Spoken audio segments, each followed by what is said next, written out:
Now picture this, you're living in 17th century Europe, most likely under a monarchy heavily influenced by the church. You go to your job, where you handweave and spin cotton, and every so often, a ship arrives at your ports with a new group of slaves to be taken to the New World. Now imagine an intellectual movement offering potential solutions.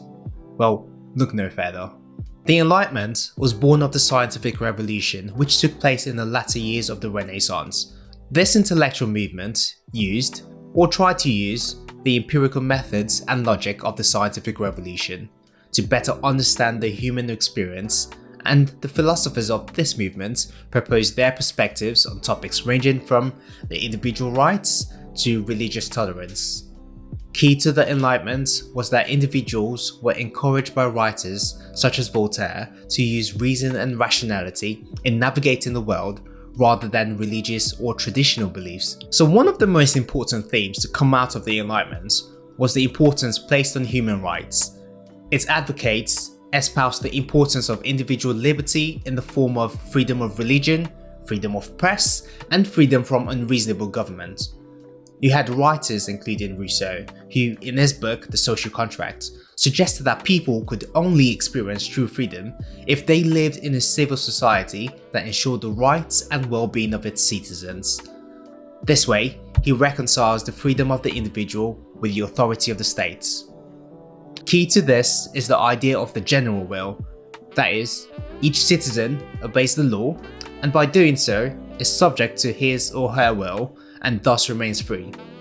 Rousseau suggests that human nature is fundamentally good, but societal constructs corrupt us. In addition to this, he believed that all children should be given an education to preserve the original innocent nature of a child. Enlightenment thinkers wanted to improve the human condition, valuing what they called natural rights, life, liberty, and property, as argued by John Locke. And his philosophers developed theories of government that would go on to have profound effects in the 18th century Europe and Northern America.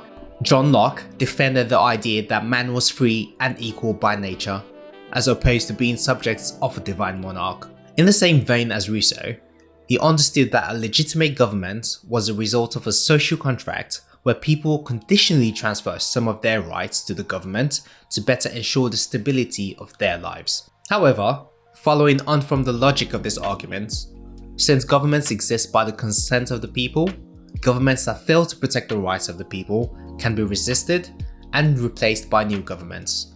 As we shall see in another video, this line of thinking can be used as a defense for revolution.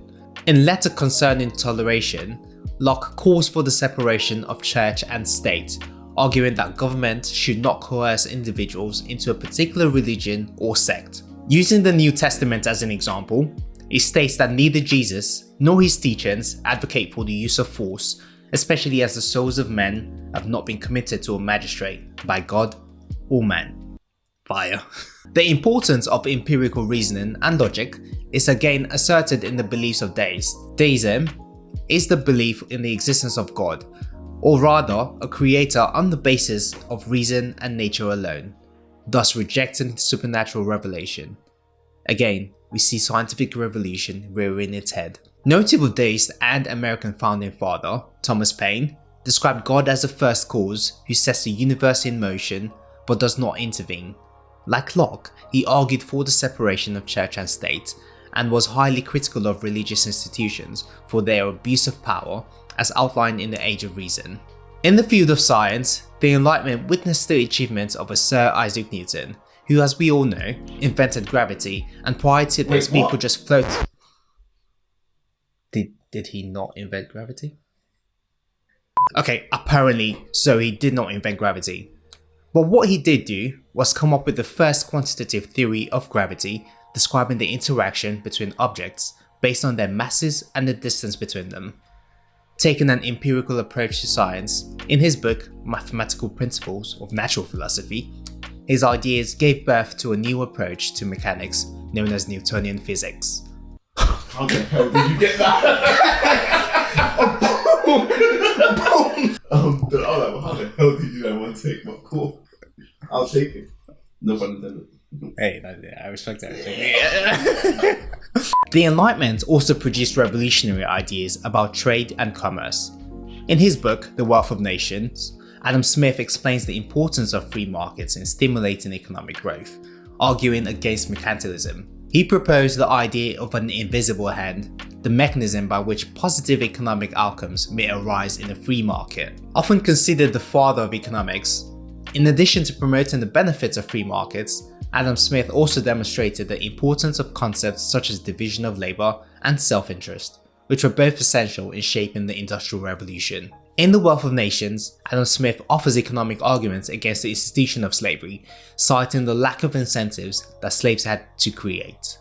After all, if the slave cannot own property, they are much less likely to be productive in the work they do. Why work hard when you cannot accumulate wealth? While Smith's criticisms of slavery were mostly economic, his peers such as Olaudah Equiano, a former African slave turned abolitionist, offered moral arguments against the institution, and after purchasing his freedom, he joined in the movement to abolish slavery, writing about the horrors he experienced. His writings were instrumental in swaying public opinion, and by 1807, Britain abolished the slave trade. Now about slavery. Whilst this topic deserves another video of its own, we're going to spend a minute just talking about its existence during the Enlightenment. Ever since the arrival of 20-odd slaves in North America in 1619, brought by the Portuguese, you had individuals or groups campaigning for its abolishment, such as the Quakers, who officially denounced it in 1688. But why did it take so long for it to be abolished, and how necessary were the ideas of the Enlightenment period in contributing to its abolishment? To answer that, we have to understand why slavery continued for so long. And even though the Brits abolished it in 1807, America didn't until 1865. The key reason lies in the lack of incentives for slave owners and traders to abolish it. This, coupled with the increased demand for the output of slave labor such as sugar and coffee, meant that the powers that be would not want to let go. Remember, when slavery did end, the slave owners, and not the slaves, were the ones compensated. The Age of Enlightenment was a pivotal period in world history. The focus on rationality allowed for the propagation of new ideas, from discoveries in the field of science, the abolition of slavery, and the move towards a more secular world. This time period set in motion reforms in society with an unmatched legacy. Wait, are you sure he didn't invent gravity? I don't think so. We need to look into this, man.